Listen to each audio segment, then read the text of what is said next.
स्वागत आहे आपलं कळमेश्वर न्यूज दरबारमध्ये। 150 वर्षे जुनी शाळा झुडपी जंगलात बदलली।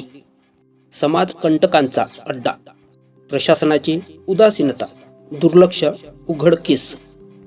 कळमेश्वर शहरातील सर्वात जुनी 150 वर्षे जुनी प्राथमिक शाळा, जी 3 पिढ्यांपासून अधिक विद्यार्थ्यांना उच्च शिक्षणासाठी घडविणारी ठरली, ती आता भग्नावस्थेत आहे।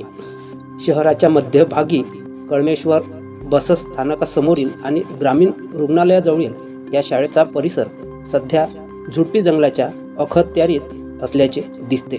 शाळेची इमारत फाटलेल्या छपरांसह दारे सताड उघडी असून समाजकंटकांची अड्डा बनली आहे। नागरिकांना प्रश्न पडतो, खरा विकास म्हणजे काय? तर पालिका प्रशासनाची उदासीनता आणि गेल्या 15 वर्षातील दुर्लक्ष यामुळे ही शाळा या अवस्थेत पोहोचली आहे।